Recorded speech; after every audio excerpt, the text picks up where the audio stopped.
It's Monday night. It's 9:30. Hopefully you'll be happy to be stuck with us on Now That's What I Call a Live Stream. Hello everyone. If you can hear and see us okay, please put Harry Who in the chat. As always, I'm joined by Side Kick Stu, Colin. Hello. Whitty. And this week, we've got another family member from the Sidekick family in Sidekick Nick. And I'm pointing the wrong way once again. Yeah, that way. Hi, Nick. How are you then? Yeah, I'm very well, very well. Living the dream in furlough at the moment. Neil, did you change the album cover behind you? No. Yes. You've had 2 weeks to change that. You got it wrong last week, and then you've not changed Jesus. Do you know something? I'm forgetting all about it. I'll just if I can stand here, no one will know. Just drawing it. I've already drawn a number 8. Done it last week. Done number 8 last week. Brilliant. Well done. Kind of production values, dear oh dear. Don't you start. Shannon will already be having a go in the chat. Let's see who's in then. Let's say quick hellos to people. First in was Nia. Hello, Laura. Hello, Sharon. Hello, Big Heads. Welcome. Laney's in. Hello, Blissful. Good evening. Don't worry about meeting last week. Do not worry. It was a brilliant program. It was probably the best program we've had so far. So far, though, but obviously go back and watch it about 3 times just to make sure you appreciate it. Hello, Matt. Welcome back. And let's have a look further down. It's starting to get weird, by the way, Neil. Every week you say hello, big heads. That's just me. So you say hello to me once, and then you say hello to me again. It's just weird. Oh, is that you in the chat? Yeah. All right. Hello in the chat then, Stu. How's it been since we started this? And I see your missus is in as well, and she's hello. I did wonder why those were always praising Stu, going, "You're amazing and so amazingly funny. Keep up the great work." Yeah. I should have kept quiet, shouldn't I? Yeah. Cheat. With proper. The pressure's on now, though, Nick, because Sharon's just set down the challenge. Is Nick the brother with proper facts? Yes, I am. Yes. Oh, there you go. He's set a barrier now. He's going to have to get over that. Album. That's all I can say. Well, that's a thing when we get onto it. Before we get onto the album, though, I know there is like a big TV something in another interview with Harry or something, but don't worry, you can watch again on ITV2 or something. And if there's any breaking news, I've got it in my ear, so don't you worry. And then, but also it's International Women's Day today, so hello all you women. And to celebrate it, there's 3 blokes on here talking about music. So you don't have to. You can rest your pretty little heads. Put your feet up after you've made a cuppa.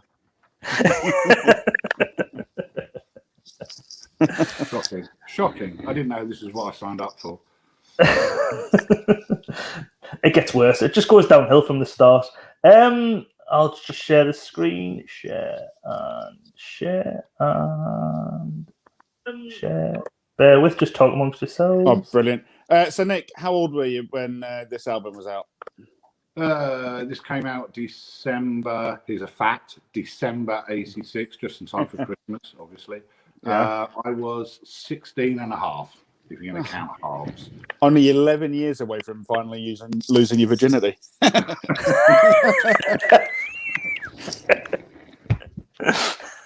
Been waiting for that all week. Yeah.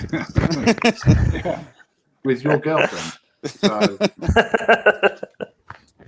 So yeah, actually, speaking of Nick as 16, who would have been underage at that time, but never mind. Yeah. No, 11 years later, you were 6, she would have been 17. It's fine. I did the math. Right, so for anyone who wasn't here last week, blissful, we have the second disc of Now 8, and this is Nick and Stu as young'uns. And I thought this was around the time, obviously not, of when this was out. So how old were you as being on here? So I was 6 and Nick was You're 16. not 6 there, you nugget. I'm about 12 or 12, I think. Best. Oh, in that bit, I'm thinking of when the song was out. Yeah. Oh, not in that. I'm not 6. Pay attention. Nowhere near. In that one. Because- Okay. Yeah, about 2. I've been about 2. Yeah. And because Nick done the work for me, because obviously he posted this photo of himself today on his Instagram. Hey, it's the 80s. We all had hair like that. It's amazing. It looks like you're either a missing person or you've committed some sort of crime, and this is the photograph they used on the news, Nick. Yeah, he looks like a woman that's been murdered. Pastel shade, pastel coloured polo shirt, classic of the time. I think that one was peach. Miami Vice inspired. You know. Yeah. So let's move on to the first song. Oh, then. the hair. Oh, the hair. What's happened? Yeah, those were the days, eh, Nick? Yeah. So let's move on to the first song. Peter Gabriel and Kate Bush, Don't Give Up. Yeah. Now, come on, what's your upbeat thoughts? tune. It's, well, I think it's a cracking start to this side with this song. It is, but it's a bit awkward watching the video, isn't it? How long's that cuddle go on for? Well, that is basically the video. Peter Gabriel actually says he's had worse days at work. Yeah. No It's doubt. the weird thing is, it's 44 seconds before anyone even says anything. Yeah. Oh, it is just like a... It would be a nice perk to the job if you're Peter Gabriel. Now, I don't know if Kate Bush felt the same or if she was paid more. I don't know. Well, can Yeah. I just tell you, fun fact for this song, Peter Gabriel, when he wrote it, actually, it was written with a country blues type of feel, and the original part was meant to be sung by Dolly Parton. Turned it down flat, Kate Bush stepped in last minute. There you go. Yeah. And I'll cross that fact off my list, Nick. Thank you. do you reckon Dolly Parton just didn't want to fly over for it? Or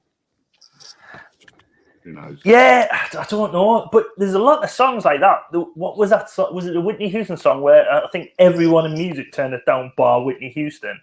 yeah, It was like there was blokes and it wasn't even the same type of genres. It was all over in different type of music. But it must have just been a thing in the 80s where people... It might still happen now, I don't know. No one's offered me a song yet. we do. You'd have, even nowadays they have it. So you have like a list of writers who churn out songs, and then they get handed around to see who wants it. Yeah.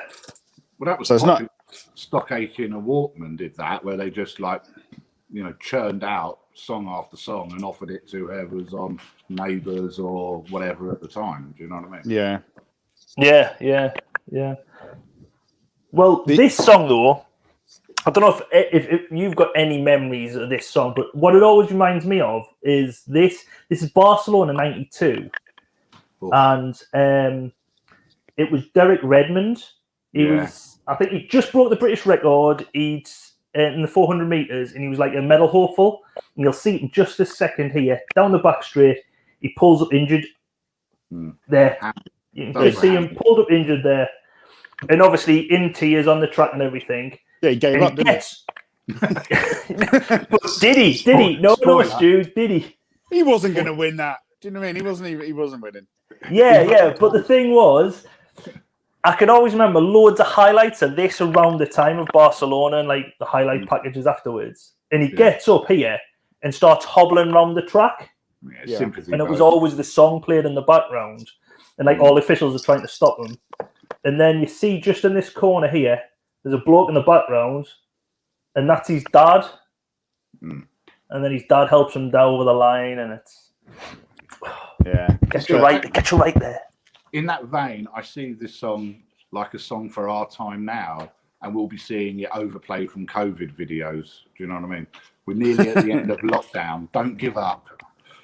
That's what I think this song. Re-release it now, quick. Yes, there you go. That's the funny thing, though. Like a lot of people, I was looking through the chat, and loads of people were saying how it's like one of the songs that have picked them up through any time. If you read through the chat underneath, there's like very, very few like horrible messages. Everyone's just like on each other's side and helping each other. There's some like heart breaking stories under the chat. It's like a bloody sob novel. Do you know what I mean? It's but everyone seems to turn to this song. You meant on this, Stu? No, not on this. No one cares about this. He wasn't winning. But I'm just trying to look at it. Awkward hugging. Wasn't awkward at all. They looked very relaxed. See, Susan thinks they look very relaxed. Did you watch the same video, Sean, saying... It's the way that he turns around. So you got 44 seconds of cuddling. And as he turns around, I half expect him to just go, she's not stopping me, look. I think she's only about 10 seconds away from sending out like a help signal. Do you know what I mean? But these photos by Dorothea Lange of the 1930s Dust Bowl era depression in the US supposedly inspired this song and the lyrics, because it's obviously wrote from a male point of view of a man who's unemployed, and it's affecting his like personalized depression and everything. And then Kate Bush sings like the hope and like the encouragement to him. You know what I mean? So like Nick says, it is sort of like it is for this time if you think about it. I like it. It's a good song. Where did it get to in the charts? It got to number 9 in the charts, so it did all right. Broke the top 10, and it's been covered a number of times. Most famously, Willie Nelson and Sinead O'Connor, which is a very strange combination, and Bono and Alicia Keys. Who did you say the first time? Willie Nelson and Sinead O'Connor. Okay. I don't want to know what that looks like. I wonder if they'd done the embrace thing at the front in the video. For some reason, in my head, popped up Winnie Mandela. Do you know what I mean? Like that popped up in my head, and I was thinking, Winnie Mandela. Why on earth? Fair, she didn't give up. She carried on, Stu. Do you know what I mean? She exactly. Didn't give up. She did. Yeah, well done, her. And here we go with the awkward hug, Stu, just for you. Oh, so awkward with the eclipse in the background as well. I have speeded it up because it does seem a little awkward. It does seem a bit better when it's speeded up. I'm glad you said that. I thought there was something wrong with me watching it, but but it does just seem like they're on a lazy Susan or something, and there's probably someone just underneath just pushing them round. You know what I mean? Record but yeah, boy, I'm earning me money. Matt's just said Winnie might be honestly less awkward than Sinead O'Connor. Yeah. Maybe at this moment in time. So next up, we've got the Housemartins. Yeah, loving it. And it's a song I'm not very familiar with. I don't know about... Well, Nick, you lived this either. This was... I mean, I love this song. Paul Heaton, I don't think you can go wrong with him anyway. But coming on from last album where we had Housemartins on as well. You know, this is just another one. This is a bit slower, a bit nicer. Again, technically, if you look at the lyrics and the words, it's kind of like all about how communities come together, etc., etc. I thought it was a top tune. I love Housemartins, really do. Yeah, really good. Like I said, at first I thought it was a bit meh, but once I listened to it, I thought, no, it is a really good song. I really do like the song. It only got to number 18 over here, but it got to number 1 in Spain. Amazingly, I don't know. Yeah. It's weird how some songs just hit. It's the only place I got to number 1, but Spain. So you can enjoy this. Why did the Housemartins break up? Oh, I don't know. I don't know. Do you reckon it was like amicable, or was it like I don't remember any like proper drama? I don't remember any drama, but here's one for you. They split up, and you get the Beautiful South and Fatboy Slim, 2 completely different ends of the spectrum from one band. Yeah, and probably the other members, like they probably went on to other bands. You know what I mean? We probably don't even know about, but like Fatboy Slim, like Norman Cook before he was even Fatboy Slim, he'd done Freak Power. Who had a number 1, I think, off a Levi's advert, and he was in Beat International. Oh, I love that. Don't Speak Up to Me, which is a fantastic song. What's that? Him? Jeez, I didn't realise that was him. Yeah. He was. You can see it if you watch the video for that. I think we'll see it later on in one of these albums. I think he also done Pizza Man. I'm thinking of. I think it was 1987, not long after the release of their song "Build." Blissful's just saying about the Housemartins. Susan saying she also loves Paul Heaton's voice. Yeah. Same with Laney and Nia. So yeah. It's one of those voices that as soon as you hear it, whatever the song, whether it's Housemartins, Beautiful South, him on his own, as soon as you hear him, you know exactly who he is and what he's going to bring to the table. Oh, definitely, yeah. Brilliant artist. I've just seen a lookalike in this though. Do you know Shameless? You know the guy on the screen? On the album cover. Do you know Shameless is one of the sons? I don't know if he's called Lip. He was like the brainy one. Yeah. He looks like an old version of him. What? Yeah, he does. Yeah. There's another one for the lookalike chart.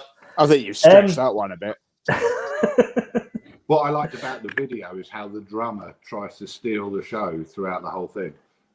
Yeah. Well, I was just going to say, it's like every other 80s music video around this time, because I think near enough everyone, it's just a band in the what you call it, in like a sound stage on just performing to the camera. No, like nothing about the video apart from this guy who just and I know his name's Hugh Whittaker because at the end of the video they even advertise him for weddings, parties, and private functions. Brilliant. What? Yeah. What, on the official video? On the official video, it's like Hugh Whittaker's available for weddings, parties, and private Maybe functions. they've like added that in a bit later. Once they were all splitting up, they were like, "We better help him out a bit." Prime a lifeline. But one thing what gets me about the Housemartins, who told them they were the next bloody Pans people? Because in every video, they seem to do some weird dancing. Yeah. Like the in-betweeners dancing. Early version. Yeah. It is even totally in the background with him there. It is the in-between. This is where they've got it from, isn't it? It seems like it, doesn't it? Yeah. I wonder if the writers of the in-betweeners were Housemartins fans. They'll be the right age. They must have been. That seems too much like it, doesn't it? Yeah, totally. Especially his dancing there, Hugh's dance there. And what's weird is it doesn't seem to go with the song. No, not at all. Yeah, wait, all their dancers didn't. All their dancers seemed a bit off kilter. So, because I think maybe they've done they just one did like a stock sort of load of videos that they filmed over some kind of music, and then decided just to like add in their own song onto it. On the chat, it says Matt says it looks like a jailbreak. I didn't watch Prison Break, I have to be honest, but I don't think it looked much like that. Might be wrong. What do you mean, Pans people? How old am I? It was when you see replays of them, I will sit down and appreciate their dancing. Pans people, only bettered by Legs and Co. Legs and Co. Yes, I couldn't think of that There's one. for International Women's Day. Yeah. A reference for the youth there. Yeah. One for the dads. So next up we have Madness, and yet another Madness tune which I've never heard of. Oh, yeah. It's, to be fair, it wasn't that great. I mean, this was the last one they released before they broke up. Yeah. I mean, it like you say, it's an okay song. Nowhere near the best, but it was the last song they released. When you think of Madness, you think of fun tunes, Baggy Trousers, House of Fun. They did do melancholy tunes like Grey Day, The Sun and the Rain. Good. This was in that kind of vogue, but no, didn't get there. I think it, like you say about the melancholy though, like even some of their more fun songs, the lyrics are actually quite melancholy, but the music that goes with it isn't. Yeah. Do you know what I mean? So like they've always got something to say, haven't they? Madness. Yeah. I mean, so were you a Madness fan as well, then, Nick, when you were younger? Yeah, definitely. I mean, you know, I think like around their peak, I was a bit younger, obviously, but you know, everybody loved Madness. Everything, you know, from, I mean, you only have to look at how they sell out now when they do the reunion stuff, etc. There are one or two songs I didn't get on with, and this is one. Apparently, when I did some research, this one is about apartheid in South Africa. So yeah. Well, some people have 'cause said there's a that, but couple of other people lines. say that it's about them breaking up as a band, don't they? waiting for the train that never comes. That's just, Yeah. I think, was the idea. Yeah. But yeah, like you're saying about the apartheid, there's lines in. It's black and white. Don't try to hide it. And it's like right in front of you, but unless you know about that, it's just like, oh yeah, it's black and white. Like, you don't think it's about like apartheid. And supposedly, the station master's writing with an orange chalk. 100 cancellations. Still, no one wants to walk. Now, that's supposed to be about referring to the South African flag or something. And I don't know really what it means. Listen, Neil, my missus is South African. I asked her, she just looked at me like I was mental.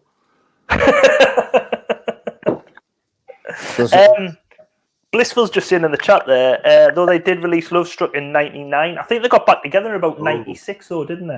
Okay. Yeah, didn't they do one on a later Now album? I'm sure there was one. Like they had like a reunion hit. I'm sure. Yeah. House of Fun '95 remix version. There'll be something else on there, won't there? I'm clutching at straws. Yeah, But it's yeah, not great. I couldn't find the the music video Madness for this. songs that have been on have been like proper Madness songs, have they? They're always like the No, cast-offs. I don't think I've heard of one single Madness song which has been on the I'm thinking Now album. later on the Now albums, it's not Madness, it's just Suggs when he did that morning. What was it? Something this morning. He done Love Struck, a falling for a lamppost, giving it my utmost. No, he did another one. That's, So I'm that's sure. Rain and Shine. Song in the Rain. Oh, right. Feel the rain falling down my face, doodle-doo, all of that. Some terrific singing going on. Yeah. Blissful and Matt. Love Struck is on now 43. I knew Matt or Blissful would know. I knew they would know. Our resident stat was. But yeah, I could not find the what's called music video for this. No, it's nowhere. And also, I was confused because I listened to the Now album the other day on Spotify, and this isn't on Spotify, the song. So, like, it's just completely missing off the playlist on Spotify. Oh, I wonder why that is then. After that, well, if I understood Spotify, I could comment. Well, Grandad, don't worry. We've got some dad rock for you next with their Status Quo. Here he goes. Oh, here we are. Here we are. Only the band Oasis wanted to be. Unbelievable. Keep the same chords over and over again. What could go wrong? But yeah, it is proper dad rock. It's just another Status Quo thing. Yeah, I don't think any kids did though. There must be a certain point where it was like, yeah, it's acceptable. I don't know if it was like late 30s and the 80s. Like if you were in the late 30s and the 80s, it probably would have been acceptable.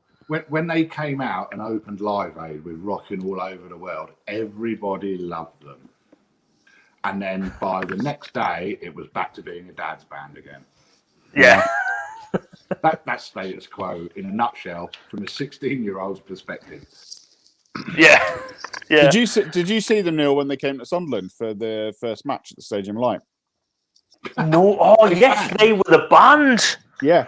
They opened the Stadium Light. So Sunderland played Ajax. I remember I was sat on the halfway line, and they had to delay for ages for them because I'm sure they came in by helicopter. I think they came in by helicopter, played, and then like there was another huge delay because apparently Steve Cram was coming to watch the match and he was delayed in another helicopter. It was the weirdest afternoon. Just throw another name in there, Stu. Status Quo and Steve Cram. And Steve Cram opening up the Stadium Light. Steve Cram's is a proper Mac. I mean, he's got his own box with Steve Cram on the outside. Of course he has. Unbelievable. And I bet every time he turns around here, he goes, yeah, it's me, Steve. Yeah. My box. I know. It's a really weird song, this one as well, because it never really gets going for me. Do you know what I mean? At least with the other ones, there's a bit of oomph about them. Do you know what I mean? Like, they're steady, a little bit of rock. On this one, it just never seems to actually lift off anywhere. Can I just throw in a brother fact here? Yeah.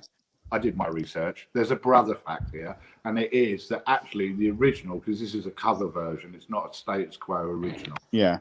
And Neil's going to hate me for dropping this in before he could. However, it's a brother fact, so I get right. The Dutch brothers who wrote this original song, they went on to write Rock Me Amadeus with Falcao. There you go. Not the Brazilian footballer, Stu. He was a singer in the 80s. Was he Colombian? So these, it's a brother fact. We have a link there, tenuous. I looked for more. That's the only one I had. Sorry, Neil. That's fine. That is okay. I shouldn't have done any research this week, Nick, because you're nicking all me facts here. So the weird thing is, if you go to the comments underneath the video for this song, like it's all Russian. Like everyone's Russian underneath. It's so is it not German? No, because it's written in like different. Like backwards R's and upside down N's and yeah. Actually, so, an upside down N's are you actually. We use maybe it was like a huge hit in Russia or something. Actually, well, it got to number 2 in the chart over here, but it got to number 1 in Austria, Poland, West Germany, and Switzerland, as well as Iceland and Ireland. But 4 of them are like Germanic countries. You know what I mean? They used it in the recruitment video in those countries. All right. Well, there you go. Status Quo did re-release this in 2010. It only got to 31, but they changed some of the lyrics to be more war-friendly or war-positive, I think it was, rather than this one, because it was for help heroes. You're in the army now. Yeah. It's a weird one. I always thought this is another one of my misheard song lyrics, Neil. I always thought that it was in Miami now. So, like, for years when I was a kid, I thought this was about being in Miami. Ooh, well, like we're in Miami now. This is what I grew up with. Sorry, what were you going to say there? I said this is what I grew up with. We feel your pain. We feel your pain. The last numbered Now album that the Quo appeared on was Now 53.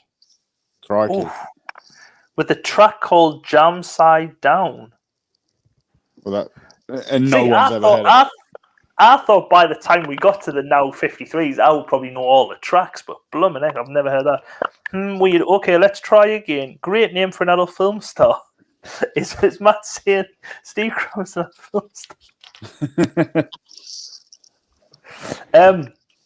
But yeah, again, this is just the music video is just another band with playing like on a sound stage. Obviously, the drummer's had his drum kit built by Nick Kershaw there. Yeah, a bit of scaffolding. Nick and the lads. And there's also a lookalike in this video. Can anyone guess who he looks like then? I'll throw that up to used to as well. Oh, you were? I'll throw it up to used to as well. Used to and the chat. Let's see who can. Looks like a sad Morton Harkett. I don't know, he looks like the bad guy out of Rogue One. I don't know who the bad guy out of Rogue One is, Stu. A Star Wars person. No, go on then. Who is it? Who is it? It is Brian Tilsley, a.k.a. Christopher Quinton. Yeah. Oh. He has got that look. Yeah, you see where I modeled my earlier haircut on now, Neil? Sorry? Me and Chris Quinton shared a haircut back in the day. To be honest, I'm starting to sort of develop his haircut now as well. I just need the top bit a bit permed and I'd pay good money, Neil, if you permed your hair. I'm okay, Stu, unless it's do millions. No one else is doing it. You should do it. Leonie doesn't think it looks like him. Susan just said Francis Rossi looks about 50 in the Army Now video, but was only in his 30s. That's what war does to you, doesn't it? Cocaine, see. allegedly. Oh, actually, no, not allegedly. It is. Is he dead or? No, he's admitted. Oh, okay, that's all right then. Him and his mate Rick Parfitt. There's that whole thing about how half his nose fell out. Anyway. We usually go by the rule: if they're dead, you can say anything you want. But Yeah. Someone back me up in the chat. Everyone knows they were on it. Don't you worry. I've said malicious rumours about Slade and they've never come back to us yet. So don't you worry. Brilliant. Yeah. So next song. And Nia says he doesn't look like a sad Morgan Hackett. We've got a lot of Morgan Hackett fans who have actually said like libelous things about them, about when they were teenage girls. They used to be in his bed. Well, he used to be in their bedroom. So, so it's not just us who are liable; it's also the side chat. Quickly moving along. Huey Lewis and the News, "Stuck on You." I like this song. It is just a fun, inoffensive song, really, isn't it? Yeah, it is a good song. I didn't have a clue who they were, but but I like you the don't song. know who Huey Lewis is? Nah. Back to the Future. Oh my life. I Really, you don't know who Huey Lewis is? Yeah, I wouldn't know any songs by him. Well, Ghostbusters is basically a rip-off of one of their other songs. Right. So far, all you've given me is somebody else ripped off one of their songs. Nick, come on, think of a Huey Lewis song. Quick. The Power of Love from Back to the Future. It's the big song. Yeah. It's on the soundtrack. Well, I know the song, but I wouldn't know them. Well, it's not my fault, is it? we did have a TV when you were growing up. Do you know what I mean? Yeah. It's this is I like the song. I just wouldn't know who they were. Yeah, Matt's just put "I Want a New Drug" is a great song too. "I Want a New Drug" is the one which Ray Parker Jr. got sued for basically plagiarising with Ghostbusters. What was the song called? "I Want a New Drug." Who are you going to call? Drug dealer. I have no idea where that link came from. Yeah. But yeah, wait, supposedly Huey Lewis was going to do the soundtrack for Ghostbusters, but I think he was doing Back to the Future at the same time. So he just basically went, I'm just going to stick with Back to the Future. And I don't know if he gave them some demos already. It was taking too much time. And then obviously Ray Parker Jr. just come in and says, what we're working with? And yeah, I've come up with something. Do you want to hear it? Give us a listen to that. Oh, can I just take this away? Yeah. Oh. But yeah, this got to number 1 in the US and Canada. It only got number 12 in the UK. And Huey Lewis says he wrote this song for a girl he liked, but said she didn't like the song when he revealed it to this girl. Now, I don't know if he revealed the song to when she didn't like it, or he wrote the song, she went, oh, yeah, I quite like it. And went, oh, it's about you. Well, I'm stuck with you. Oh, I didn't like this song. You know what I mean? By the way, you finished. It's another song that still works for lockdown now, isn't it? I had this at my first dance for my wedding. Did you? No. They didn't. To be honest, this is quite a good song to have as a first dance. Funny enough, he had Madness, didn't you? Yes, I did. So that's why he doesn't like to talk about them anymore. All right. Okay, let's move on, Stu. It's 2 songs ago. Don't keep bringing it back up. Yeah, don't mention baggy trousers again. I don't want to talk about it.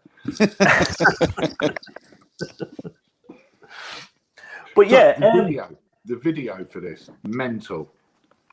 It is, and the first bit, this bit here. Oh, I love it. I was going to start off this video, this live stream, with what this guy says. Yeah. But for anyone who's seen my introductions over the last couple of weeks and how I've mucked them up, I thought there's no chance I'm going to try and attempt this. Guten Morgen, Begets, Bonasir, Shalom. Aloha, ciao, bonasera, zati danya. Jesu, Kalimero, Haigo, Zamas, Bonjour, bonsoir. Top of the morning to you. You look marvelous. I had no idea what was going on there. The dog just jumped on me, pulled out my headphones so I couldn't hear anything, and I came back on. That guy was talking. I was like, "What the hell's going on?" I'll play the game just for you, Stu. Who is he? It's just the start of the. You only see the context once the video plays on. Okay. Guten Morgen, Begets, Bonasier, Shalom. Aloha, ciao, bonasera, zati danya. Jesu, Kalimero, Hayago, Zamas, Bonjour, bonsoir. Top of the morning to you. You look marvelous. I love that bow tie. Yeah, it is a fluffy bow tie. But yeah, I obviously. Do you think I could have done that, Stu? Because I don't think I would have. If you can learn that for next week, Neil, that could be when you're doing the Spotify playlist. So just trying to get you out of it. Yeah. By the way, that's still in the pipeline. It's still on my to-do list. No, yeah. We'll learn this then for next week. Okay, yeah, I'll try. Obviously, the guy's saying hello in a lot of different languages, and he's like a waiter at this party. Yeah. Where Huey arrives to. It's like a garden party, and he gets he chats up this lady, and he said, "Do you know who she is, Neil?" Yes, I do. It is Keely Sharp Smith, who married James Bond. What? Do you know which James Bond, Nick? Yeah, of course I do. Piers Brosnan. There you go. See, Stu, this is what it's like having someone who does research and you can bounce off each other rather than go, no. But you already knew, so why would I need to know? Jesus. Lady. Always been the same, Stu. Always been the same. Well, so she married Piers Brosnan like back then, or like no? She had many marriages. She was his second wife. They met at some UNICEF charity thing. They both became ambassadors for a charity, fell in love, got married. Everyone's a winner, James Bond. So yeah. Was this the party that they met at? No. Just like a schwanky do. I hate to bring up My Little Pony again, but I can't help but think of My Little Pony when I hear it stuck with you. There's an episode where two characters go on a road trip, and there's a song with the lyrics that go, I guess we're stuck together because we're a friendship bound. So there you go. Thank you, Bliss. But yeah. Spoiler alert! Damn it.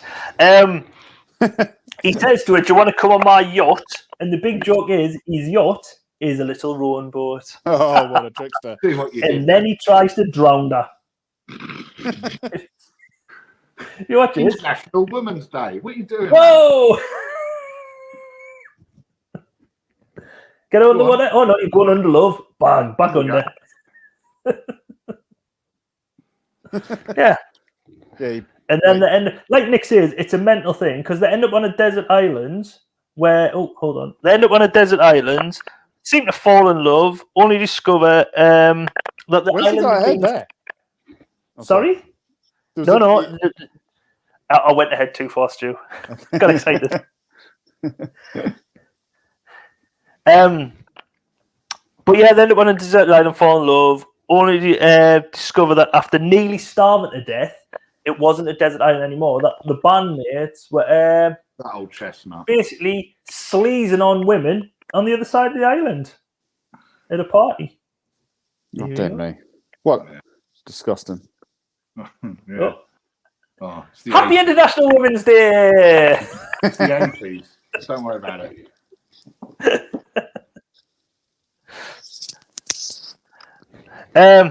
Do you want a quick update from the other interview that's going on tonight, Neil? Actually, I think I've got nothing at the moment. Have you got anything? Yeah, Harry's just turned round and they asked him what he thought about Prince Philip, Duke of Edinburgh, and he said he's a proper bellend. There you go. Is that confirmed? Yeah, allegedly. Prince Harry said that. Yeah, so we're not missing much. Yeah. So what do you think when he went proper bellend? Or are you paraphrasing? Yeah. Yeah. Is this like when you told Mum and Dad once it was Nick, it wasn't me? That Well, kind I've got the volume turned down because of this, so I'm lip reading. But I think that's what he said. But you're not an internationally qualified lip reader, though, Stu. Yeah. Oh, God. Next up, we move on to Big Country again with another song of theirs I haven't heard again. Oh, I'm loving Big Country. And it's another. It's because you live in Scotland now, Stu. It's like in your water up there. You know what I mean? I Am Brew, Big Country, and it's a bit in there. Every time I hear one of their songs, I'm like, yes, I love this.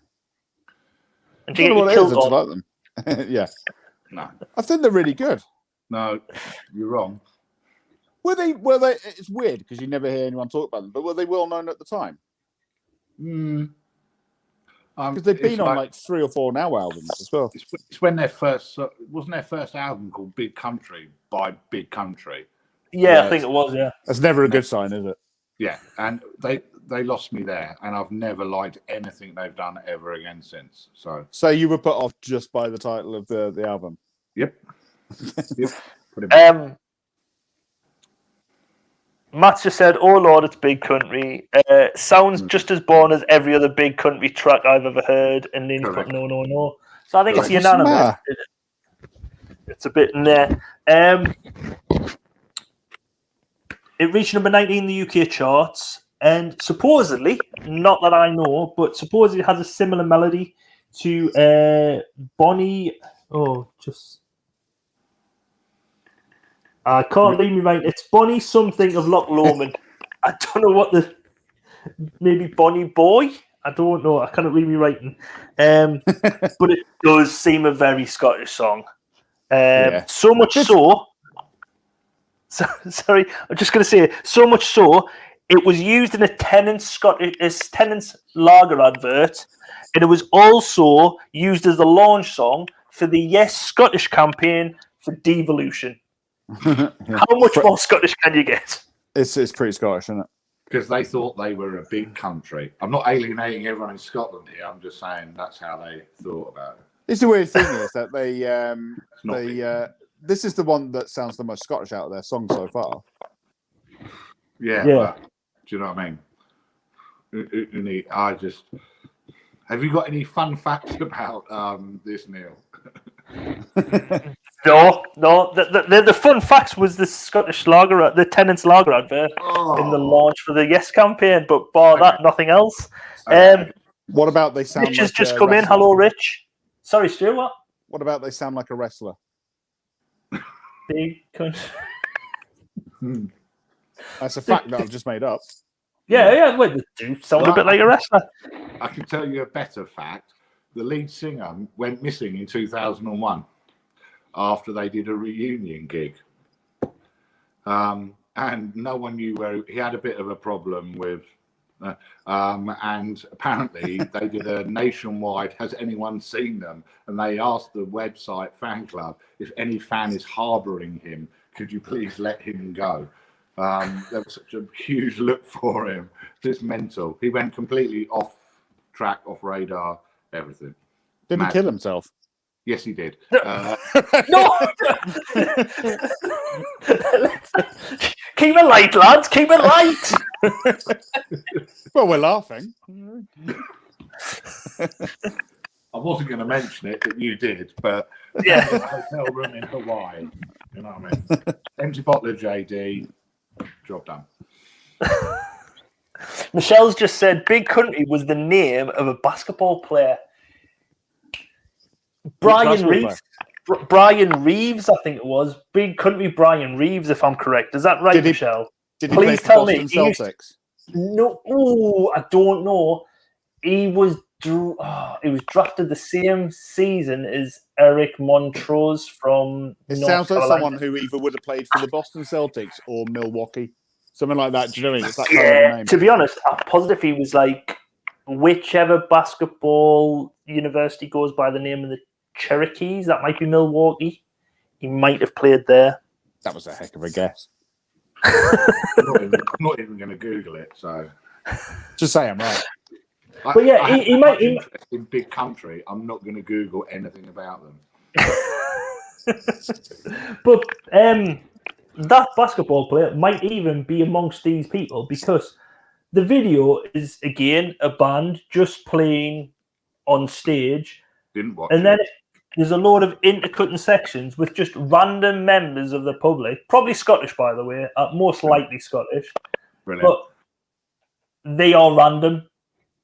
So you've got outdoor swimmers, parachutists, a circus, whatever that is, tattooed people. Communard's video again there, Batman. Again, that's wrong. Women's Day. Oh, Stu's favourite. And then you end up with some wrestlers, the middle one, who I think looks like Russ Abbott. He does. Paul Bettany on the right. Who's Paul Bettany? Oh, the actor. He was in that. Tell us what he's been in. Rom-com, Wimbledon. He was in the Tom Hanks Dan Brown thingy. Yes, I do know him. I do know him indeed. And I was right with someone from Hollywood as well. I can't remember who, but he does look like Russ Abbott. He does. You've got to trust with my lookalikes is spot on. I've been spot on always. Actually, hold on.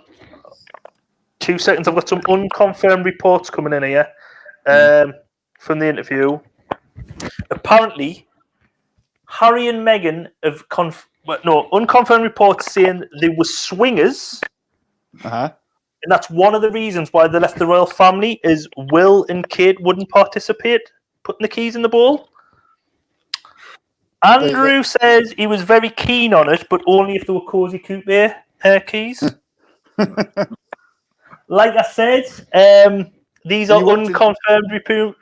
Are you watching it with the sound off as well?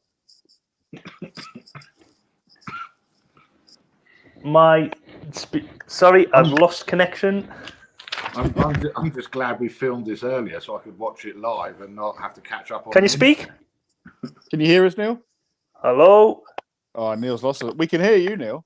Yeah. Someone put in the chat that we can hear. Oh, can you? Oh, I can hear you again now. That's what happens when you try and watch ITV at the same time, Judas. All right, so I'm willing to move on from Big Country. Yeah, please do. But yes, like I've just got to say they are unconfirmed reports to keep us on the legal side of stuff. But yes, unconfirmed reports. But yes, let's move on to a surprisingly good track, which I was surprised I liked. Billy Bragg, Greetings to the New Brunette. I really like this. I sent you a thing yesterday, didn't I? Saying I think they sound like The Enemy. Yeah. Well, the thing is, you listen to this, and it's quite timeless, the song, because it could have been either 60s, 70s, 80s, or even up there now. You know, you say The Enemy. It's something which could fit in any time across there. I hadn't heard this track before, but I do like it. Yeah, it was a good song. I really liked it. I don't know if Nick agrees with us. Do you?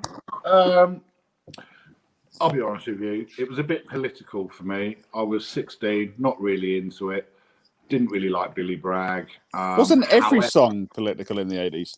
Not really. However, it does contain the greatest lyrics in a pop song of the 80s, where it says, "How can you lie back and think of England when you don't even know who's in the team?" Another one for International Women's Day.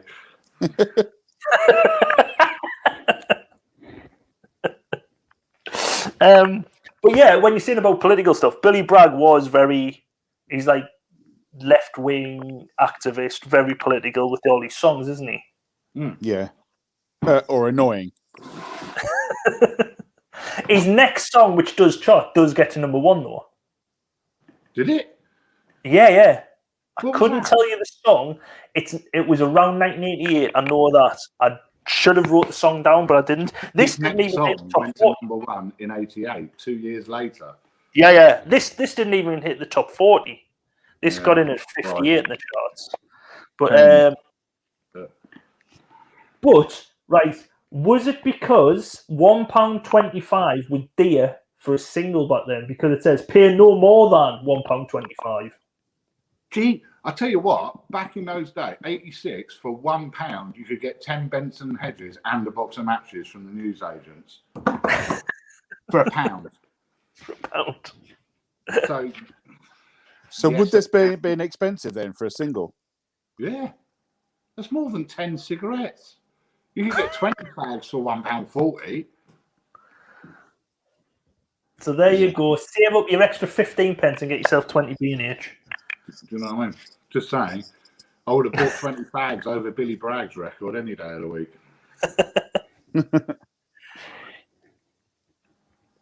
It's weird because he's always like you hear about him all the time, like it's this political guy, but nobody seems to pay that much attention to him.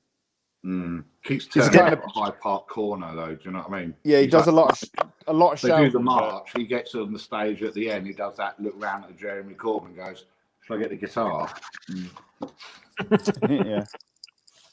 But yeah, Susan just said something there. I've never heard this, but I do like listening to Billy Bragg's voice. Refreshing compared to all the other samey stuff. Nia, on the other hand, doesn't like Billy Bragg. Matt says he has lots of anti-war stuff. She's leaving home. Yeah, that's his next song. She's leaving home. That's his number one. Sharon says it's a bit meh. It's She's Leaving Home is a Beatle cover. I was going to say, because that completes the loop. It's greetings to the new brunette. 2 years later, she's leaving home. Saw that miserable music.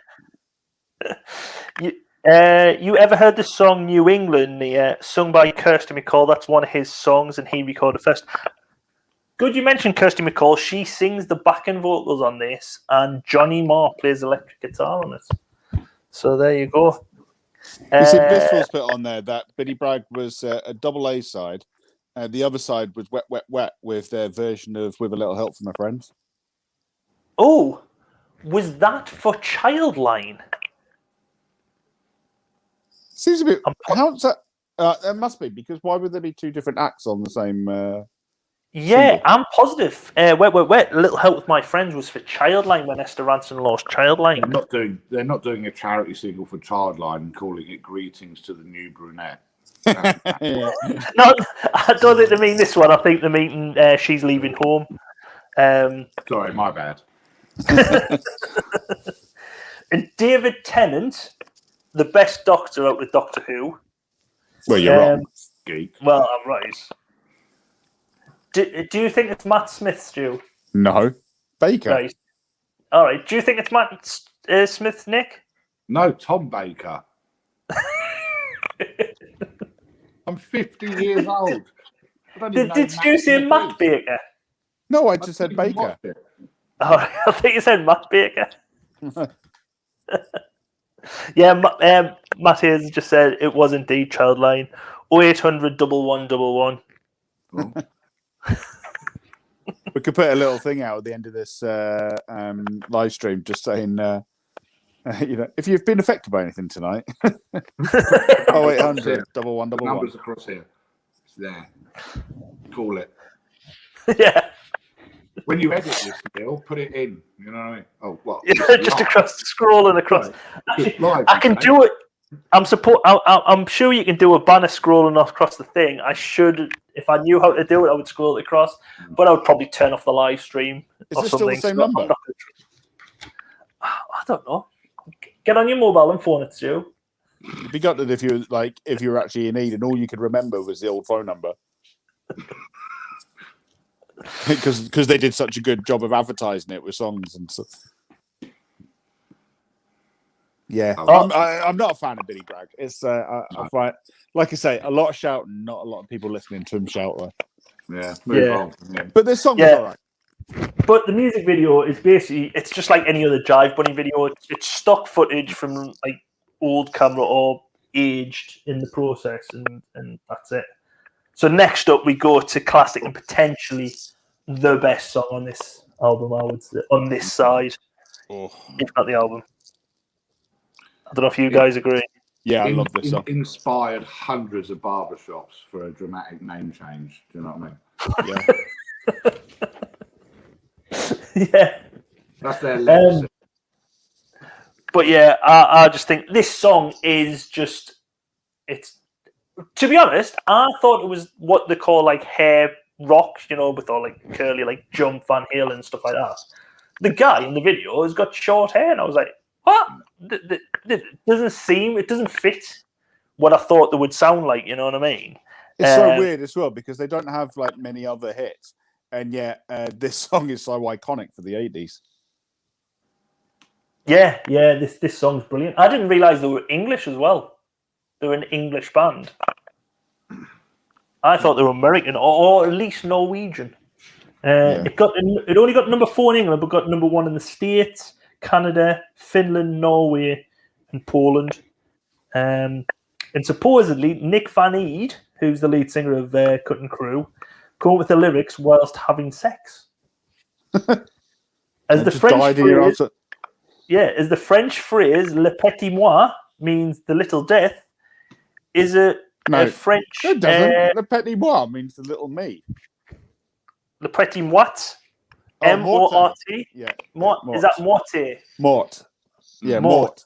Yeah. I thought you always dropped the last letter. Le petit mort. Le petit mort. Not with everything, Neil. Right. Le petit mort means otherwise the they little. Just wouldn't have them anymore, would they? Just carry on, you cunt. Right. Le petit moite, as Stu says, means the little death, and is a metaphor in France for orgasm. So that's how we come up with the lyric. I just died in your arms tonight. So next time you're singing, "Oh, I just died in your arms tonight," means you. Thanks for that, Image. Yeah. We really needed that sound effect. Have you got a clip of the video? Have I got a clip of the video? Yeah, well, a bit of a clip. What, of him coming up with it? No, not that video. In the actual video, the lead singer, he looks like he's just stolen David Bowie's coat from that Dancing in the Street video. Well, I've said it's on here. Look at I thought he's trying to be like Sting. Yeah. I think it's David Bowie's coat from the Dancing in the Street video. Yeah, sort of. Mine, a lot of people were wearing that coat, weren't they? I wasn't. But we do have 2 more lookalikes on this video. Here we go. Who does he look like? Answers in the chat. Hang on, I'll wait for it to come on my big screen. Oh, sorry. Yeah. I don't know. Is it a politician or a movie person? There's 2 people and the presenters. What? No, I'm not getting that at all. No. No one's getting it. How about a clue? One's on ITV and one's on Radio 1. All right, he looks a bit like the one that does Ant and Dec stuff. Deck. No, he looks like the one who does Ant and helps out with Ant and Dec. The one that nobody knows. Mulhern. That's the one. Yes, Stephen Mulhern is the first one. Second person, BBC Radio 1, been there a long time. And I think he looks more like Stephen Mulhern. It's more like this person, Stephen Mulhern. Yeah, stay with that. I don't know who's doing what. Go on then. Scott Mills. Oh, really? Oh, I bet, the only people on Radio 1 I know are in prison, so. And it was about from this era as well. Yeah. Well, Laney just said all the pop stars had those flash marks, so yeah, they probably got them from the Radio 1 DJs. And that's no, what I think that's Kate Bush's quote. Yeah, go with that. I just thought, do you think it's a generic coat that's gone around the pop videos? If you're doing a video shoot, the director goes, "What have you got?" "I've got this. It's like a puffer jacket." "No, put the coat on." Bowie wore it. Have it. Kate Bush has worn it. You're out. Yeah. Oh. And next up, right, Nick, was she one of your favourites around this time? Oh, you're making me blush, Neil. Of course. Kim Wilde. Who didn't like Kim Wilde? And let me tell you this: you never saw Kim Wilde in racy underwear slutting herself out for a pop song. She just went out, sung it, and nailed it, and everyone fancied her. She was brilliant. Happy International Women's Day! Oh, empowerment. Look, I'm in a bikini singing a song. No, you're not. Kim Wilde, that's how you do it. Although the video for this was, again, another warehouse shot one. Yeah. Probably the same warehouse they've used on a lot of others. But just Kim on a bed, fully dressed. You know, it's tasteful and, you know, good tune. What's not to like that, Kim Wilde? It's another cracking track. But I thought it was older than this because a lot of, like, she spanned quite a bit of the 80s because I think 81 she'd done Kids in America and everything. And it wasn't until like she was on, I think Kids in America was on the first Now album in 81. So from the age of 11 onwards, you had this feeling. It's like, you know, your best friend's older sister, you fancied her, and then as you got older, you kind of like, oh, now I know why I fancy her, and it's Kim Wilde. You know what I mean? The type of girl you could bring home to your parents. That's all I'm saying. It got to number 2 in the UK, and it got to number 1 in the US, Australia, Canada, Norway. And looking at the chart, Susan loves a bit of Kim, and this is one of our best. Michelle saying it's a cover of a cover of a cover of a cover. Well, I think it's a cover, but it's totally different. They've taken the song and like changed it totally. It's not really like, as you'll see, I think it may be even the next song, which I don't even know why they produced. What's the original? Who did the original version of this then? The Supremes done the original version in That's 60. right. The Supremes, Yeah. You Keep Me Hanging On. It's a classic Motown. Yeah, I remember that. Great. And then Kim did it and did it justice. Yeah. I'm not biased. Like you say, the Supremes done it. They got to number 1 in the US with it as well, but only got to number 6 in the UK. So Kim done better in the UK with this. And Vanilla Fudge released in the US a year after in 1967. So a year after the Supremes. His brother. Vanilla Fudge. It's a different flavour. But like I say, this version is very different and better. Love a bit of Kim and love a bit of the Wind Machine, and yes, that's what it is. Because this video starts off with Kim on a bed, which I'm sure you approve of, Nick. Yep, all day.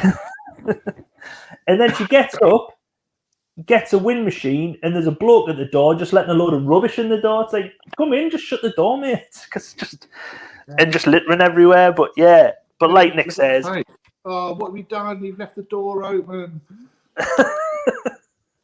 He's just staring like a psycho as well, isn't he? Yeah, he's living out of every boy's fantasy by the sounds of Nick. Walked into Kim Wilde's bedroom just watching that. Can you tell me, Neil? Can you tell me 2 records that Kim Wilde holds? Oh, fat. Someone's been busy on Google. Research. I've been quiet for a few minutes. So she holds. We thought it was for something. We thought it was for something else. What Nick was talking about. I did this earlier. So she holds the record for being the most charted British solo female act of the 1980s. 17 UK top 40 hits. What? 17 UK 17. top 40 hits. I mean, as much as I fancied her, I can remember Kids in America, You Keep Me Hanging On, and the Crimble one with Mel Smith. She started off like because Kids in America was in 1981, so she spanned across the whole decade. Do you know what I mean? It's pretty good going. And then do you want to know the other one? This is a better one. So Kim Wilde took to the skies with Spandau Ballet's Tony Hadley in 2013 to set a new record for the highest ever gig. They sang on a Boeing 767 at 43,000 feet for comic relief. Oh. Do you know who had the record before them? I don't know. James Blunt. he sang at 42,000 feet. It's just going to keep on going until there's an astronaut does one. You know what I mean? Yeah. What about that fella at the space station who did the Major Tom video? The British astronaut. What was his name? Not an official gig though. Didn't sell tickets. I bet on pay-per-view he would have nailed that. Do you know what I mean? He would have been the Floyd Mayweather of pop music. I'm just looking on here. It says Kim Wilde's first Now appearance was Now 4. This is a second one. So yeah.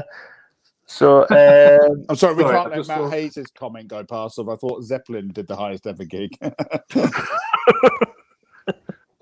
So I'm loving the most leaves blown into her hair as the record.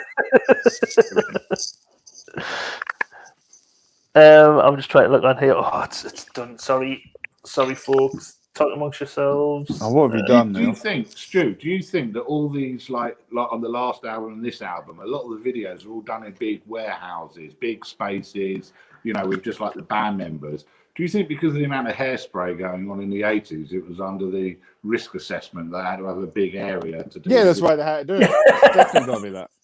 Yeah. It's got to It's not be. being in enclosed space. So Lainey's We've got saying the she's video disappointed too. that I didn't show the Bears-like person at the start just died in your arms. Sorry, I missed them. Oh.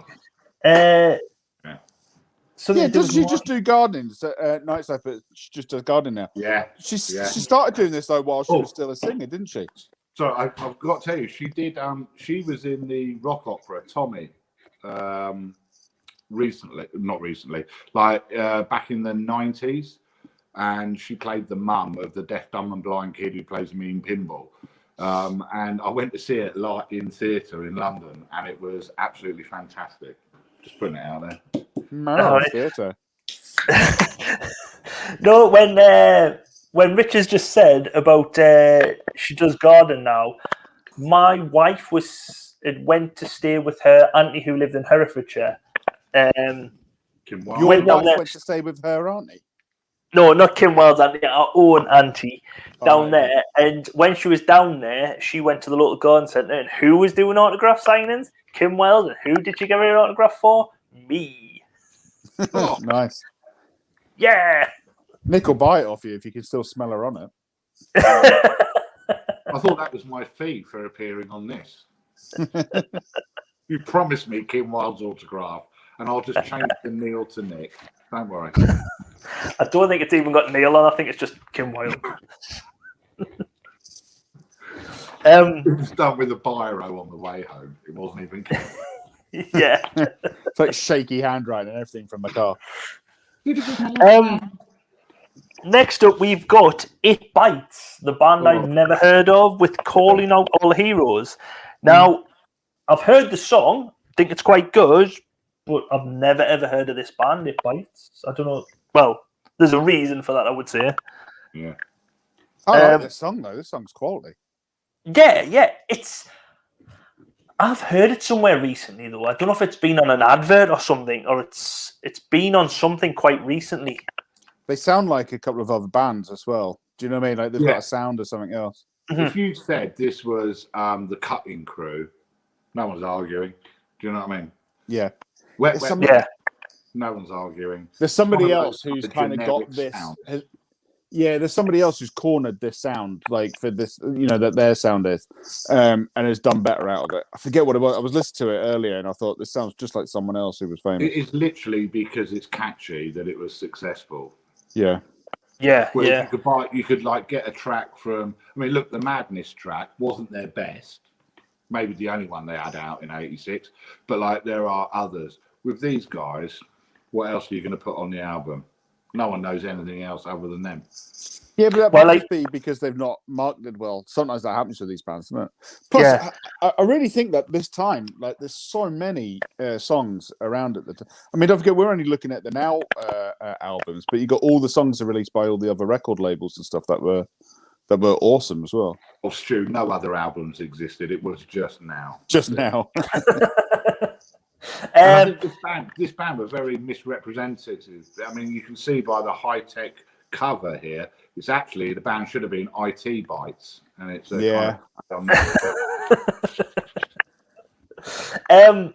But Susan just said, never heard of this band, but definitely recall the song. She really likes it. And Matt just said it's a total one-hit wonder. Yeah, this is their only top 40 hit, and it got to number 6 in the charts. And then Blissful's saying the video is filmed against blue/green screen. It's pretty obvious. Yeah, well, I've got it here where here they are again. It's another band on a soundstage, a big soundstage somewhere, just playing instruments. But these guys show off because obviously, like like Blissful's saying, it's on a green screen, so they throw it. They throw in some technology behind it. Whoa! Look at that. Put their social distancing there. Yeah, they're way ahead of the time. That's the thing. I'll put that video back on, Neil. That was awesome. Oh, I like that. That's a good effect.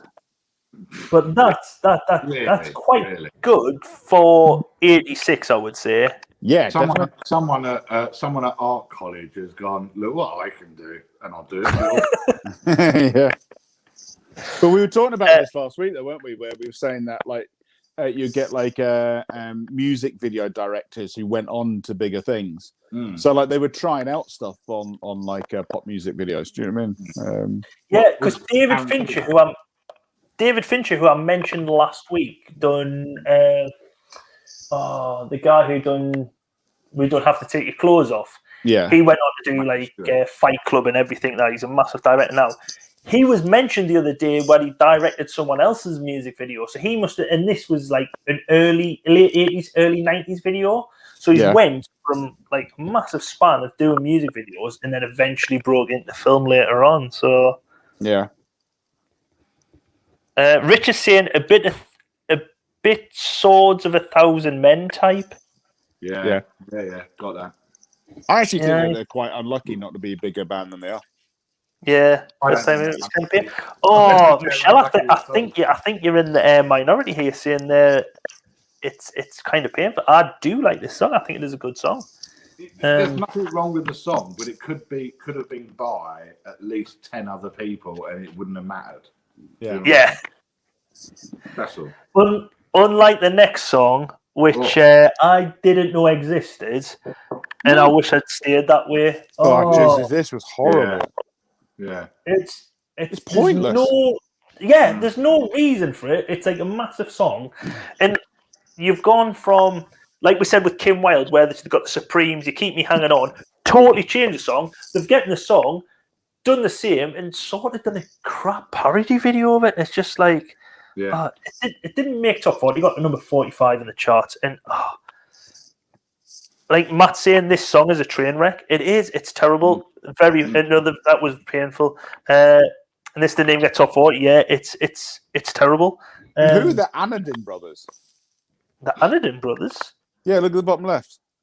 It says starring the Anadin Brothers. Anadin Brothers. Well, you know Lemmy from Motorhead's in the video. Is he? Yeah. So, you know, it's based on like they're taking the mick from ABBA's Eurovision. Yeah. So they have the judges, and they've got Lemmy from Motorhead as a judge, and Roy Wood from Wizard. Like, basically just fallen out of the video from the I Wish It Could Be Chris. And two of the weirdest judges. Can you imagine them on like X Factor next year?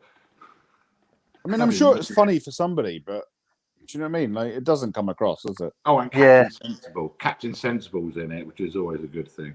Do you know what I mean? Yeah, I hated this when I was listening to it. I didn't see the video of it at first. I listened to it and I hated it.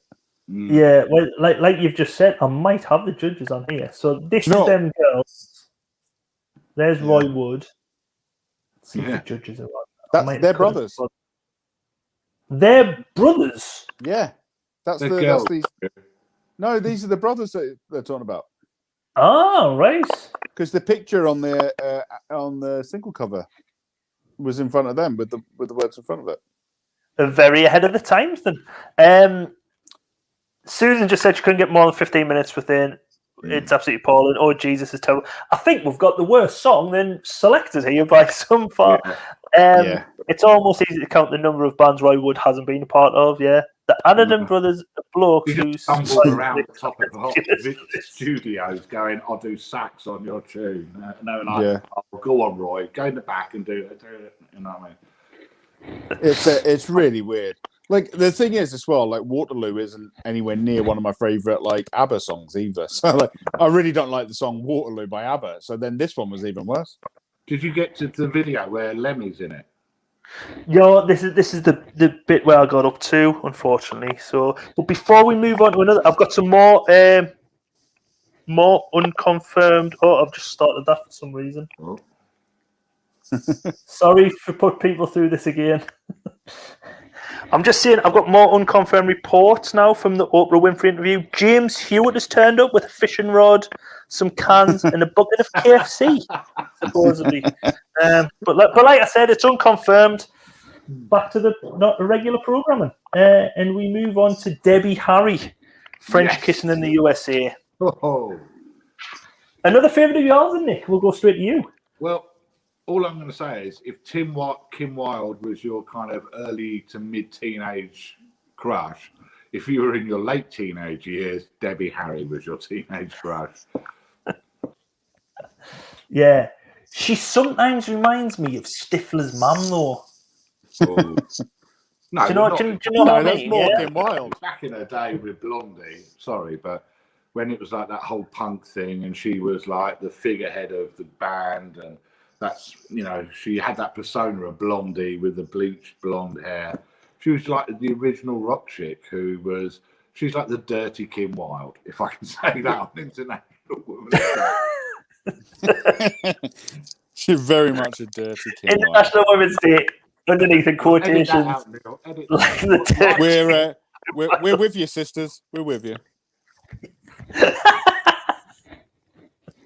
But yeah, this reached number 8 in the chart. Well, Jesus. All right, I googled Debbie Harry, and what comes up is pictures of like what's her name? Jennifer. What's the from Absolutely Fabulous? Jennifer Saunders. She looks like an old Jennifer Saunders. Mm. Oh, what? Now? Now, yeah, time hasn't done well. She probably had a good time though during the 80s, being a rock chick.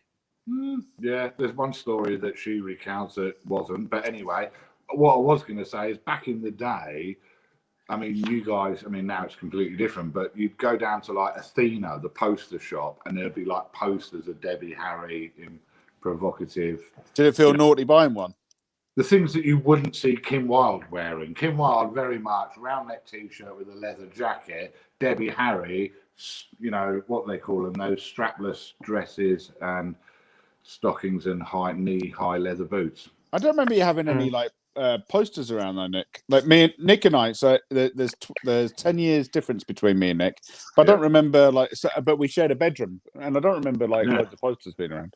Or did you just keep these hidden away for yourself? No, I said you could get them at Athena. I didn't say I had them. Do you know what I mean? I'm not putting up posters. I thought maybe you were like keeping them to one side and then putting posters up in the bedroom of a 6-year-old. Waiting until I was asleep. Leonie's just said she likes a song, but in the video there's a woman snogging a dinosaur. There's a little clip I've got of men with aeroplanes for penises as well. So, and Susan's just says, well, she is 75 now, Stu. So she's not going to fair. Yeah, so Neil, have you got a great fact about this song? I haven't. Well, actually, I have got a fantastic fact about this song. But I thought Bananarama sang this. I didn't think it was Debbie Harry. I thought it was Bananarama. Oh my life! No. So that's your amazing fact is that you thought? No. My amazing fact is, okay. And Nick's probably got the same one. It was wrote by Chuck Lorre. Yeah, Laurie, as we like to call him. Yeah. Oh, Laurie. People might not know him, but he later went on to write the sitcoms Big Bang Theory, 2.5 Men, Dharma and Greg. Yeah. And he's all he also wrote. He was also a writer on the cartoons Pole Position, MASH, Muppet Babies, and Defenders of the Earth. Defenders. Did you say Paul? Lone Star. What did you say? Nick? Brilliant. Debbie Harry, your older brother's teenage crush, while you were fantasizing about Kim Wilde. That's all we can say about Debbie Harry, really. Yeah. And so here's the video. Basically, the video was her watching telly. There's the man with the penis for a plane. What was going on there? That was a bit weird. Penis plane. I don't know what I mean. There's some sort of metaphor there, probably. I don't know though. But have you never done the propeller with your knob? Moving on, Stu. I didn't think you could see on your side of the bedroom, Stu. And next up, we have Robert Palmer. I don't want. Or was it? I don't want to turn you on. No, I didn't mean to turn you on. I didn't mean to turn you on. Why? I wish I hadn't turned him on. I just think this is a terrible song. Yeah, it was awful. This song. is the man Harry Redknapp wants to be. I'm telling you. Look at the dress sense, everything. You could always rely on Robert Palmer to have those girls in the Women's International Day. I can't say it, but watch the video. You can if you're accusing him of exploiting them. Okay, and you can see he exploited them as well. Yeah, after 2003, you're free reign on this guy. I think this is a contender for worst song. Yeah, it probably isn't as bad as Waterloo, but it is up there. No, not at all. If you remember the first Robert Palmer with "Addicted to Love," you got the girls with the guitars in the background, the tight top. Yeah. Oh yeah. And then suddenly he comes out with this afterwards. It was like kind of one of those like smooch songs at the end of the night of the, wherever you were type. Robert Palmer was cool back in his day. As I say, I think he comes across a bit sleazy. Yeah. He dresses like a second division football manager and he's got models in tight tops and you might occasionally see a bit of boob in a video. I'm just saying. Yeah, a couple of the tops were very see-through, and I couldn't have by Doctor and the Medics. Do you know what I mean? Yeah. Yeah. Susan just said "naff sophisticpop" in it. Yeah, I don't think it's that. It's not the best version. The best because I think this is a cover, isn't it? Yes, it's a cover of Charlaine's original 2 years earlier, which I've listened to and I think sounds better. But my favourite version is DJ Colette's house mix, and it's so much better than this. But yeah, Robert Palmer, and he does really roll out that. I've missed a bit with. I was supposed to have a load of women dressed like you were saying, Nick. Sorry, I've missed them out. It's literally when you mention Robert Palmer, the first thing that comes into your head is women in tight black tops with the red lipstick, the hair, and the guitars. And you've got the cover of a. No, you didn't get it. Sorry. Had a week, mate. Had a week.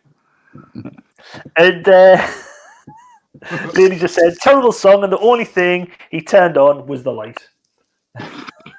Brilliant. Yeah, it's a weird one.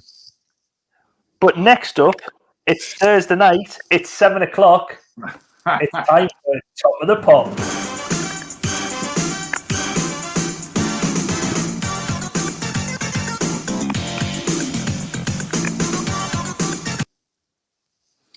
So again, when I listen to this one on Spotify, the version they've got is a remix, and it's mixed in with 19.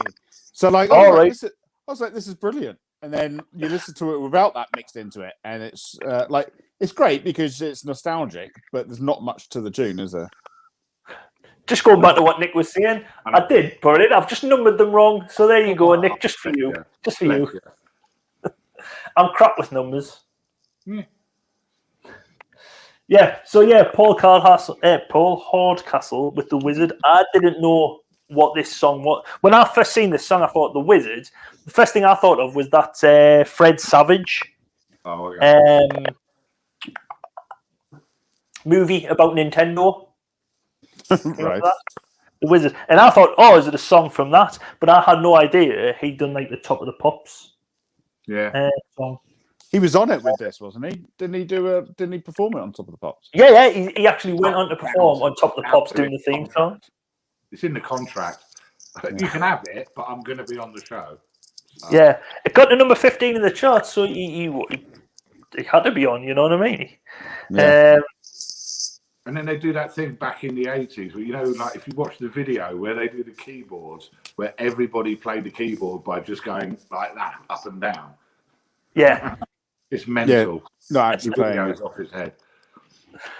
Yeah, well, the music video for this is quite just it's it's very like utopian thing, and like you say, the keyboard. I think I have got it coming up. Yeah, it's Tron meets the Crystal Maze, basically. It doesn't fit in with this album, does it? Kershaw as well. Yeah. Keeping his hand in. Yeah. But this video just seems to repeat itself every 20 or 30 seconds. It just seems the same. Just like She the goes song. up Well, or down. That's handy for the Top of the Pops countdown because they repeat themselves every 10 seconds. Yeah. Number So, 7. there you Good. It's perfect. Iconic nostalgic sound, but not something you just listen to. Yeah, I don't think you'll think, "Oh, I haven't heard that in a while. I'll put this." It is just a theme song. Yeah. It's a weird one. It doesn't fit in with the album at all, does it? No, I mean, What the album this or his album at the No, time? this Oh, album. because his album was all classical piano stuff. And Yeah. then he went straight in track 7, The Wizard. This is going to blow him. He did, doesn't he? Because he does like he still does stuff. He does like jazz Nice. songs and things. Does he? Yeah, he does like these kind of. I saw it not long ago. He was doing like he does these like jazz orchestral type of electro pop stuff, but like with Well, galaxy really hit scapes. you hard, Stu, hasn't it? It's mad. It's mad as stuff, but it's quite relaxing. Yeah. Stu has been like discovering new music. He's a massive fan of Marillion now. Yeah, love it. Loves Marillion, so There's a good song I was to waiting it. for the punchline, Neil. No, there's no punchline. just pitching for another tune. Oh, did you see what I did there? Marillion Fish. No, just what we got? So next up, let's move on to Gwen Guthrie. yeah. Close to You. Now, at first, when I seen this, I thought, "Oh, it's a Carpenter's song." And then I Yeah. started listening and went, "Oh, it isn't. It isn't a Carpenter's song. Oh, yeah, it's a terribly reworked Carpenter's song." Yeah. Again, another pointless cover. Yeah. But it's How did very... that get on the album of like, oh, now that's what I can music? Ridiculous. Someone is getting a lot of money for this, I'm telling you. Yeah. Yeah, and it just seems to fit in with the middle of the road R&B soul music, which sort of come in late 80s Yeah. to early 90s, which you could put it on and you couldn't distinguish who was singing or what song it was because they all had the same sort of background music. To be and followed by everything Luther sounded the same. Vandross and Alexander O'Neill. Yeah. Yeah. And also you'd always find them at the end of a Now album. Yeah. What was on the end of the last one? Wasn't it this one? No, it's something Yeah. similar. It was Bobby Gardner with I Want to Wake Up With You. Boris. It's really weird. Like it was too slow. It was like because it's already not a fast song. So then to do a remix and then slow it down more was just demented. Yeah. Susan It's just saying, painful. "Must we?" Michelle's saying she had a very minor hit in America with "Ain't Nothing Going On But the Rent." Don't get us wrong, yeah. I like that song. That's quite a good song. That Nothing Going On But the Rent. Yeah. But this one is it's terrible. I think I agree with Bad Wolf. Bad Wolf saying this is the worst track of the album, absolute travesty version of the Carpenters. I think that's why this is the worst track of the album because the Waterloo song was bad, but it didn't murder a brilliant song. This murders a brilliant song. Yeah, I would say that. And on that evidence, my lord, guilty. Yeah. Fired, Gwen. That's it. And the music video is just her singing in a ballroom, and like Sharon's put on, and the strange man with a large turtleneck jumper and sunglasses on in a ballroom. Yes, That's the strange man with a turtleneck jumper. yeah. Susan's saying guilty as well. Guilty. Also, So just had me let's move thinking of Alan Partridge, where he's like, I want to dedicate this to a woman with ginger hair and a fag in her mouth. Why do birds? Bit higher. Lower. Oh, forget it. You've ruined me. Oh, yes. My favourite. Now this song, right? Oh, I've gone too far. Every I've got out loser as well again. knows. Oh, it hasn't seen. Oh, what's happened here? It's What have missed you done here? something. What? Damn it. Right. Sorry, I've missed the album cover. I think I must have saved over it. But I had this down as I thought I like this song. Right? Yeah. Don't get it wrong. I like this song just because it's so cheesy. Right? Yeah. And I thought everyone was going to have it as their worst song. But it's so bad, it's good. Why would this be your worst song? I don't know. I think this is terrible cover close to right. So that's the last song. Send him down. Oh no, it's Nick. Loser. Oh, I love this. I think it's a brilliant song. Is he on a barge? Yes, he's on a barge. Yeah, but the video is more like Careless Whisper Light. Do you know what I mean? Yeah. Lots of him. Do you know what I mean? He's got the bouffant Michael hair, the white baggy shirt. He's hanging on like in. It's a George Michael slightly chubbier cheeks than I remember. Oh, but what a classic! This I literally, if you'd started with this track, we would still be talking about it now. I love it. But Blissful said, "Okay, here we go. The worst song to close out." No. No, this is a good song. Sharon, Nick Berry and his beer belly. We played this to Nick Hills last night, and he went ballistic, totally triggered. Is that why? Oh, Nick's just come in for Nick Berry. Yes. I was going to say, is that why Nick's not here? And as soon as I see that, I see him on the screen. Welcome, Nick. Welcome to Nick Berry Hour. So, we've got about another half hour to do with Nick Berry. Did Nick Berry do this? What was it from the back of EastEnders, or was it just independent? No. Let me tell you, what happened was, picture the year. Cast your mind back. Huey young. Yeah. It's 1986. EastEnders is the top-rated program in the country. Okay, yeah. 30 million people watched the Christmas episode. That's more than watched Harry and Meghan get married. Do you know what I mean? Yeah. Watching EastEnders. In the plot line, Sharon, Ian, Wixie, Nick Berry, all formed a band. They were going to release a song, they didn't. But two of the characters in EastEnders, Michelle and Lofty, got together. Nick, like there's always a piano in every East End pub. They're in the village. Nick gets onto the old Joanna and does the old Every Loser Wins. And Michelle and Lofty, the two characters, take it as their song. Yeah.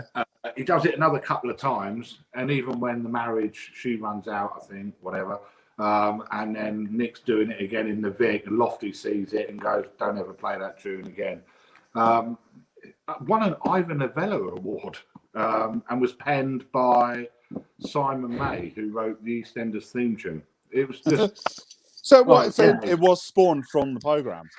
Yeah. It was part of the plot line. Yeah, because it's not often like there's been tons of soap stars who come out with their own songs afterwards, but they're not like from the plot line or from the actual program. Do you know what I mean? Interestingly, just before this, Anita Dobson, who was Angie, Sharon's mum, the landlady, he released a version of the EastEnders theme tune. Was it and it goes, anyone can fall in love. It was horrendous. Do you know what I mean? And then EastEnders went, I'll tell you what, people are going to buy this too. And then they wrote into it Every Loser Wins, written by, as I said, Simon May. And then it was part of the plot, became a hit, did the Careless Light video. The rest is history. He got Heartbeat off the back of it. It's a master stroke, isn't it, to add in a song into your soap? 4 weeks at number one. Shut up. 4 weeks at number one. It's the only number one on this side. It should have been longer, shouldn't it? Is it? Yeah, it's only number one on this side in the UK.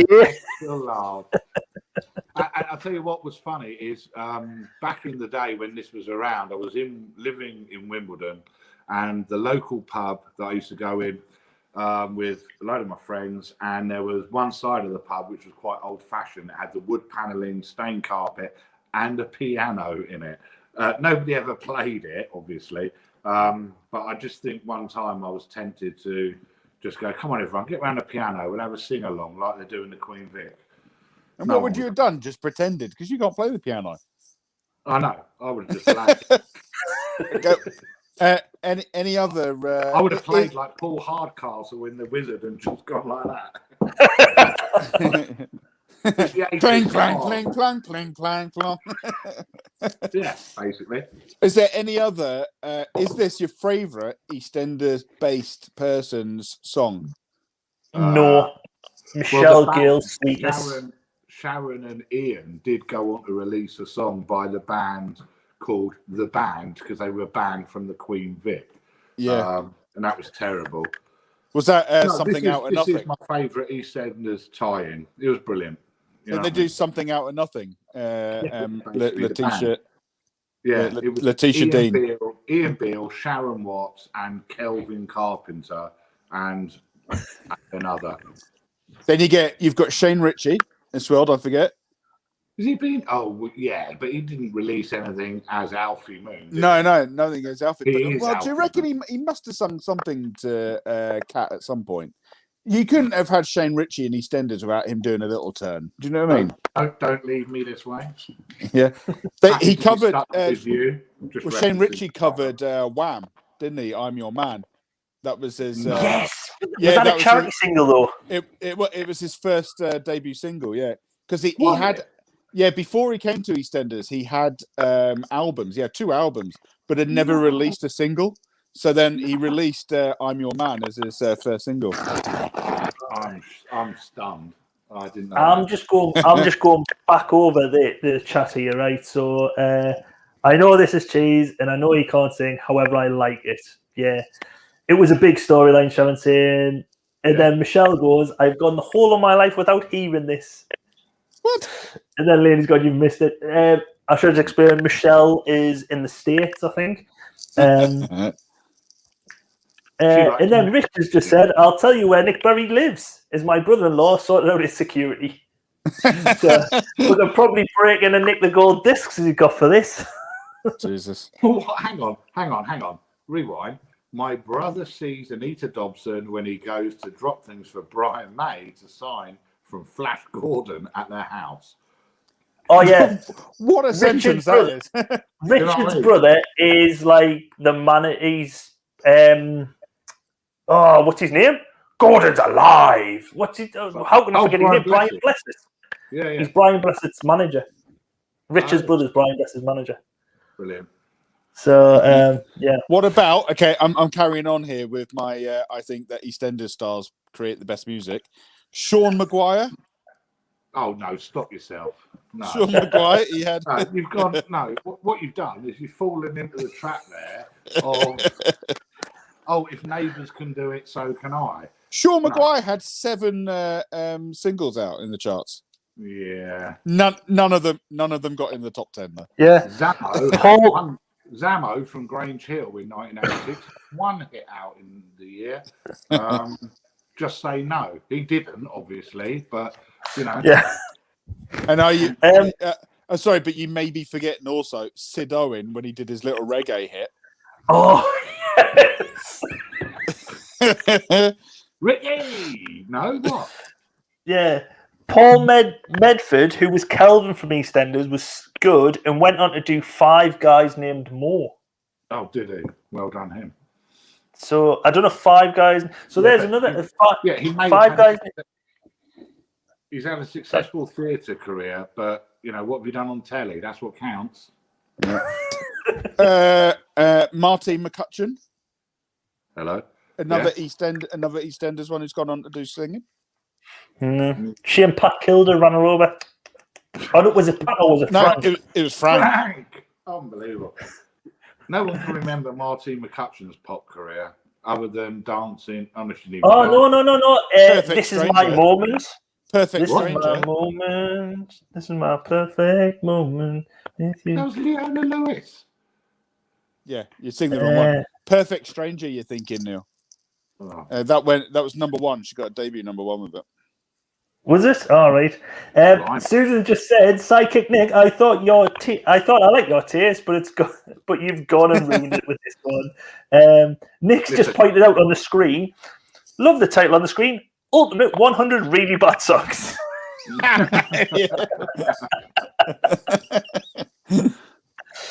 If you tell us where it is, Rich, that isn't very good security.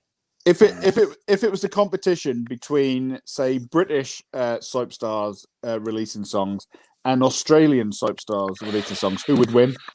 English. Stephen Dennis, gotta make you feel good. Henry Ramsey, Craig McLaughlin, Kylie, Jason. All right, Stu, we know you're his biggest fan. I love Jason Donovan. Also, Natalie Imbruglia with Torn. Oh, yes. Oh, yeah. Yeah. Oh, as well, her who done the one. Oh, Kiss. Holly Valance. Oh, Holly Yeah. Valance. Holly Valance. Holly Valance, yes. There you go. Oh. Valance as well. Do you know that Natalie Imbruglia song, Torn, wasn't even her song? She covered it from a band that had already released it. Oh, right. I didn't know that. Certainly, Yeah. your internet connection is on fire, Stu. It's working well. But yeah, actually, I've got some more breaking news here. Go. Oh, bear with me. 2 seconds. Right, the Queen has shot Harry and Meghan. Unconfirmed reports saying it wasn't really Oprah Winfrey doing the interview, but the Queen wearing a mask, and she removed the mask and later shot Meghan and Harry. Like I said, unconfirmed reports. Oprah Winfrey definitely wasn't the Queen. It was Ian Wright in a wig. But yes, on that bombshell, that is now the end of Now 8. Oh, see what you did there. Well, Right. You on that bombshell. And on that bombshell, Yeah. so let's move on and pick our best songs and worst songs.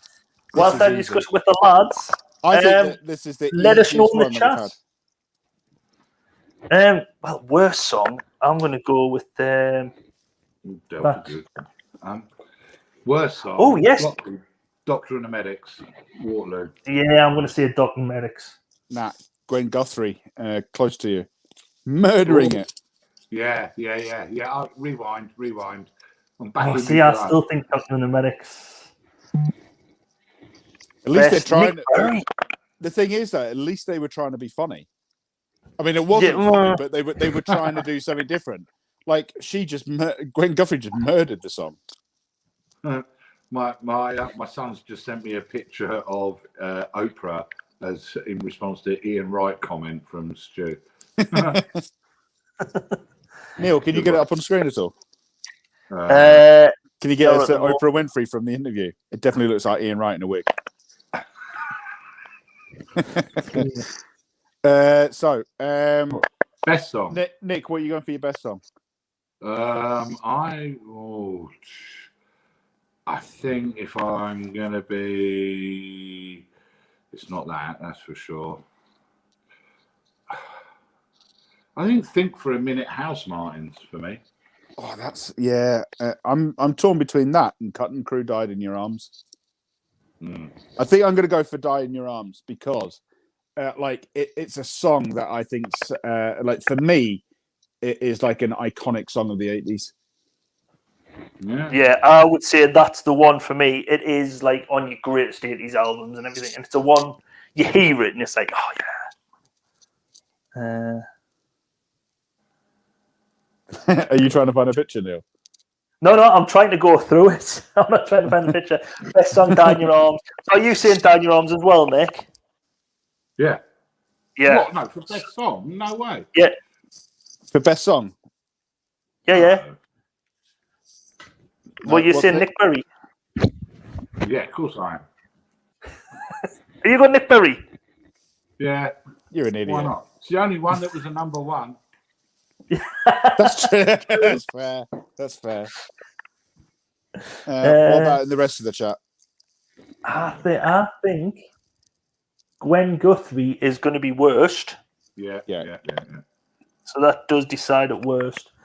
And best one. Let's. Housemartins. People are going for Kate Bush as well.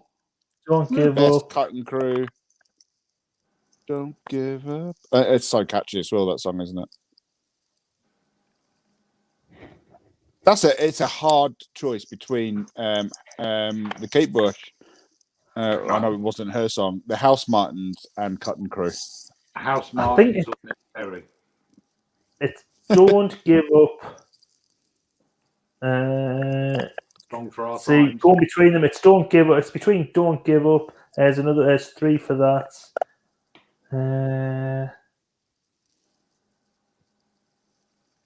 I'm happy if it goes to Don't Give Up. I'm happy with that. I think we're going to have to give it Don't Give Up. Yeah. It's a Oh, there you song go. for our times. Rich from Nightlife also says Bonnie Langford is also a singer and was in EastEnders. There you go. So Kate Bush and Peter Gabriel get Best Song, and Gwen Guthrie gets Worst. So look out for them. I like this On disc, the Neil. playlist. I think it's because the first disc of this album is an absolute banger. There's some brilliant songs on, but then this second disc, it's a bit more kind of smoochy. The mood goes down a bit. Do you know what I mean? It's a smoochier disc. Oh, But yeah, I like it. I like it still. It's really good. With only 2 shit songs on there, that's not bad for a Now album. Yeah. I would say this is probably the best Now album. Blissful's already put. I look forward to next week when we look at the first disc of Now 9. I already have my best pick for best track picked out. So Have we got anyone on next week, Neil? I haven't got anyone booked in yet. So Blissful.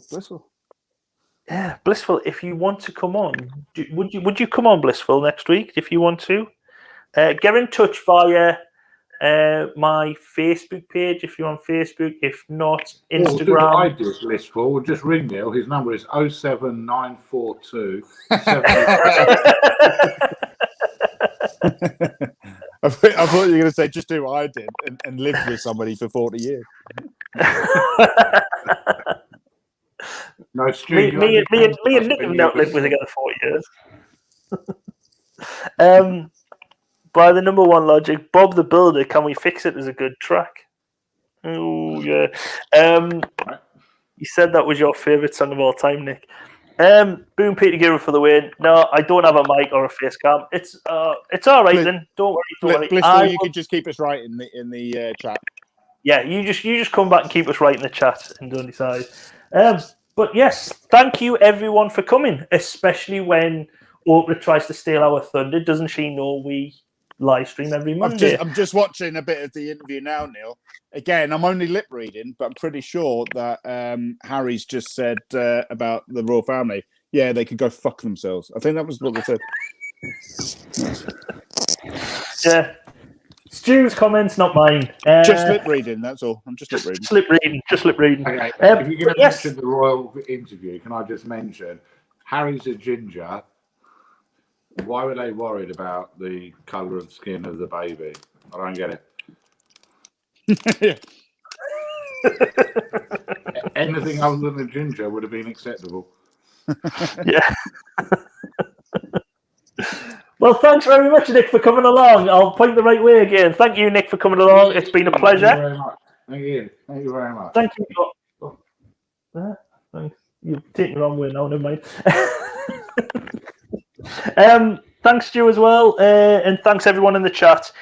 If you have liked the stream, give us a thumbs up, like. It helps by the algorithm somehow.